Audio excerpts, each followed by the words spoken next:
홍대의 한복판 길거리는 다양한 사람들로 붐비고 있습니다. 데이트를 즐기는 사람들, 회식을 마치고 걷는 사람들, 그리고 조금 비틀거리는 사람들까지 다양한 모습이 보입니다. 이곳은 평소와는 달리 외국인들의 수가 많아서 한국인인지 외국인인지 헷갈릴 정도입니다. 사람들은 어른도 아이들도 상관없이 함께 박수를 치며 어딘가를 향해 집중하고 있습니다. 그런데 그 순간 무리 속에서 외국인 2명이 갑자기 음식점 안으로 소리를 지르며 뛰어들어갑니다. 어떤 사람들은 눈물을 흘리며 이 모습을 지켜보고 있는데요. 홍대 길거리 한복판에서 무슨 일이 일어나고 있는지 궁금합니다. 이 내용은 미국 여성 라일라가 한국에게 전하고 싶은 이야기를 레딧에 올린 글을 번역한 것입니다. 안녕하세요. 미국에서 살고 있는 라일라입니다. 우선 이 글은 미국뿐만 아니라 전 세계에 있는 모든 사람들이 읽었으면 하는 마음에 적은 것이니 불편한 미국인이 있다면 너그럽게 이해해 주시길 바랍니다. 사실 저희 집안은 미국에서 부를 상징하는 가문의 후손으로 재력에선 부족한 점이 없는 집안이라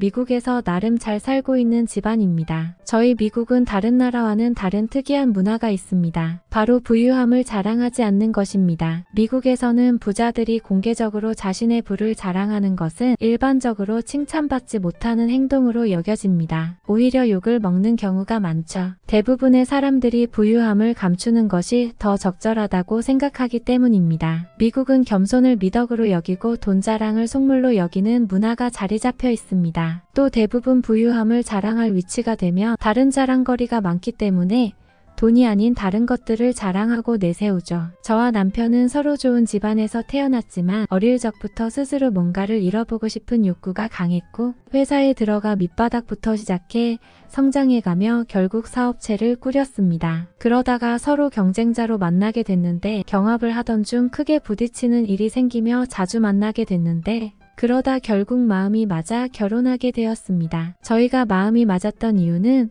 서로가 계획적이고 준비성이 강한 부분이 너무 잘 맞아서였죠. 즉흥적이기보단 항상 철저하게 계획했고 무언가를 하기 전 항상 여러 가지의 다양한 방향성을 모색한 뒤 리스크가 적다고 판단되면 그때서야 실행했습니다. 그랬던 저희 부부가 지금은 매일매일이 변칙적이고 무계획적인 삶을 살고 있습니다. 이렇게 사는 게 가능했나 싶을 정도인데요. 모든 시작은 제 사랑 피치를 임신했을 때부터였죠. 예상보다 6개월 정도 빠르게 임신을 해버린 저흰 서로 아무런 반론 없이 세상에서 제일 아름다운 딸 피치를 낳았습니다. 딸을 키우는 게 이렇게 힘들었다니 매주 주말마다 든 생각인데 만약 신이 있다면 그건 하늘에 계신 하느님과 어머니가 아닐까 싶었습니다. 그렇게 계획적이고 원칙적이었던 저희는 매일매일의 변수 속에서 살기 시작했고 예측할 수 없는 하루하루를 보내며 피치를 키웠습니다. 그러다 피치가 유치원을 졸업하고 학교에 입학했고 성인이 되어가는 피치를 본 저희 부부는 피치 또한 스스로 뭔가를 해내는 사람으로 크길 바랐습니다. 그래서 학교 활동에 충실하며 뭔가를 스스로 성취할 수 있도록 도와주기로 했는데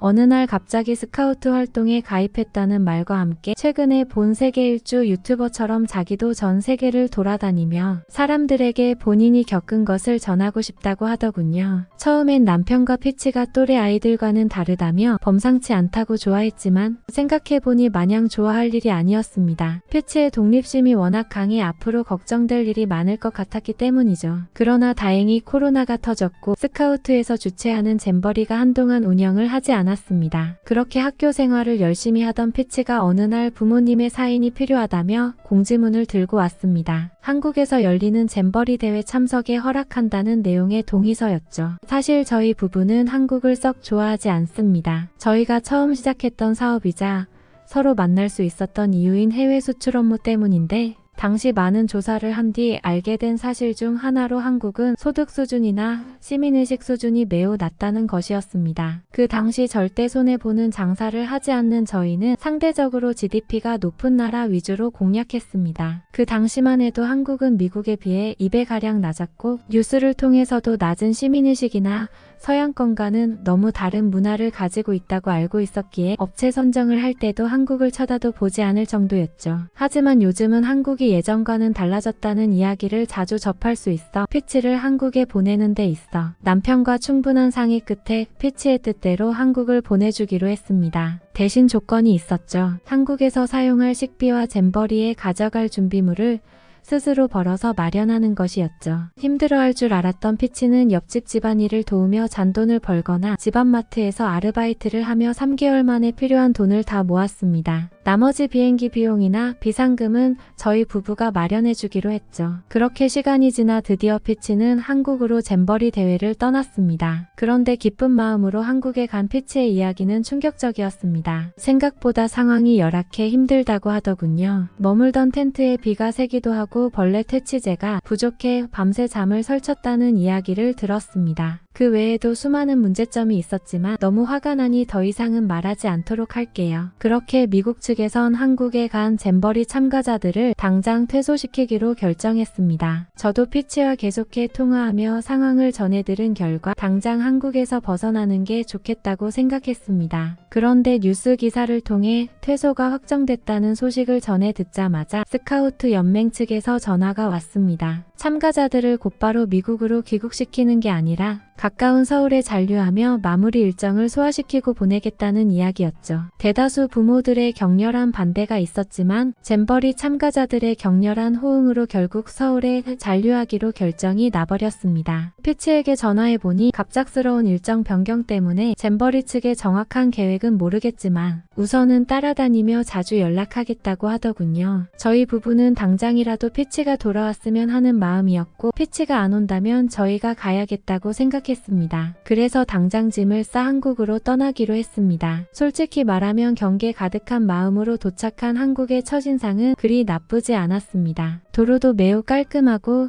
지하철이나 버스도 관리가 잘 되어 있었습니다. 놀라운 건 저희가 도착한 시간이 밤 11시였는데도 사방이 온통 밝았다는 점이었습니다. 한국이 이렇게 발전했는지 상상도 못했던 저희 부부는 그저 이 상황이 놀라울 따름이었습니다. 그렇게 저희 부부는 감탄을 뒤로한 채 피치에게 위치를 물어보려 연락했는데 매일 밤 자기 전 연락을 해주던 피치가 그날따라 연락이 없었습니다. 전화를 몇 통이나 하고 문자를 수십 통을 해도 연락이 없었죠. 갑자기 걱정이 되기 시작했습니다. 무슨 일이 생긴 건 아닌가 싶었죠. 남편이 잼버리 행사 측에 연락해 숙소 위치를 알아내고 제가 주소지를 검색해 택시를 타고 해당 장소로 이동했습니다. 숙소에 도착해 담당자에게 물어보니 오늘은 참가자들의 부탁으로 늦게까지 노는 걸 허락했다고 하더군요. 주소를 듣자마자 곧바로 다시 차를 타고선 홍대에 있는 음식점으로 향했습니다. 서울은 한밤중에도 차가 미친 듯이 막히더군요. 결국 도착지에 도착하기 전 큰 길가에 내려 남편과 음식점을 향해 뛰어갔습니다. 무슨 일이 벌어지고 있을지 몰랐던 전 음식점을 향해 달려갔고 음식점 앞에서 전혀 예상치도 못한 모습을 볼 수 있었습니다. 바로 입에 파전을 물고 해맑게 웃고 있는 피치였죠. 혹시나 나쁜 일을 당하고 있는 게 아닌가 걱정했던 저로선 그 모습을 보자마자 눈물이 흘러나올 수밖에 없었죠. 깜짝 놀란 피치를 꼭 껴안고 울고 있으니 옆에 있던 다른 참가자들도 부모님 생각이 나는지 울기 시작하는 아이들도 있었고 저를 보고 박수를 치는 아이들도 있었습니다. 진정하고 난 뒤 자세한 이야기를 들어보니 서울에 오고 나서부턴 너무 행복하고 즐거웠다며 하루 종일 참가자들끼리 시간 가는 줄 모르고 놀았다고 하더군요. 특히 늦은 저녁에도 주위가 밝고 사람이 많아 편하게 놀 수 있었고 거기다 볼거리도 많고 체험할 수 있는 것도 많다며 나중에 성인이 되고 꼭 다시 오고 싶다고 할 정도였습니다. 지금은 저도 한국입니다. 남편과 한국 여행을 즐기고 있죠. 잼버리 참가자들의 일정을 하루 간격으로 그대로 따라하고 있는 중인데 서울은 관광지로 정말 괜찮다고 생각됩니다. 특히 용산에는 미국 기지로 쓰였던 곳이 개방되어 있어서 아주 재미있는 볼거리더군요. 그곳에서 가족 사진도 많이 찍으며 추억도 남겼습니다. 그뿐만 아니라 역사 박물관, 전쟁 박물관 등 들릴 곳이 정말 많더군요. 한국이 이렇게 볼거리가 많고 역사를 중요시하는 나라인지 몰랐는데 다시 보게 되었습니다. 잼버리에 대해선 할 말이 없지만 한국에 왔던 참가자들은 너무 뜻깊은 추억을 한국에서 쌓았습니다. 그러니 다들 너무 걱정하지 않으셔도 될 것 같아요.